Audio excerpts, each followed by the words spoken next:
100 টাকা না দিলে দেবো না। এই তুমি কি আমার বউ না রক্ষিতা? সবসময় তোমাকে 100 টাকা করে দিতে হবে কেন? ফ্রি ফ্রি হলে তুমি সবসময় আমাকে বিরক্ত করবে। ফেলো পুরি মাখো তেল। তোর ঘোড়ার ডিম ভাল লাগে না, আমি আবার বিয়ে করে আসবো। প্রথম এসো মধু। মিতা, প্রথম তুমি তো টাকা ছাড়া কিছুই চেনো না, তোমাকে প্রতিদিন 100 টাকা করে দিয়ে দেবো। বিছানা ছাড়ো, আমরা শোবো। চলো সত্যি সত্যি যাও, আরে বেরো।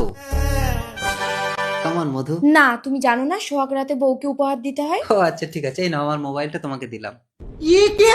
ইস, এই পুরানো ফোন আমি নেব না, আমাকে নতুন আইফোন দিতে হবে। আচ্ছা ঠিক আছে, দেবো, চলো।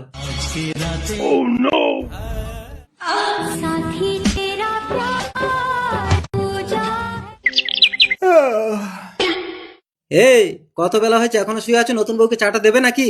দিচ্ছি। যাও চা করে দাও। ছোট চা। এত সকালে তুই আমার ঘুমটা ভাঙিয়ে দিলি। আহা মধু, তুমি ওকে মারছো কেন? এই নাও তোমার 100 টাকা। কিসের টাকা? ও ঘরে কাজ বাজ করে তো, তাই ওকে প্রতিদিন 100 টাকা করে দিতে হয়। ও আচ্ছা। ছাড়ো, নিতে হবে না। এই আমি তো তোমাকে সবকিছু দিলাম, এবার তোমার সবকিছু আমাকে দাও। আচ্ছা বলো, কি চাও তুমি? তোমার অ্যাকাউন্টে যত টাকা আছে সব আমার অ্যাকাউন্টে ট্রান্সফার করে দাও। ও তো প্রতিদিন 100 টাকা করে চাইতো, আর এ তো পুরো অ্যাকাউন্টটাই খালি করে দিতে বলছে।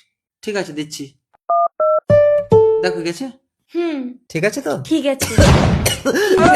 স্বামী, কি হয়েছে তোমার? এই শরৎ, মধু, আমার একটা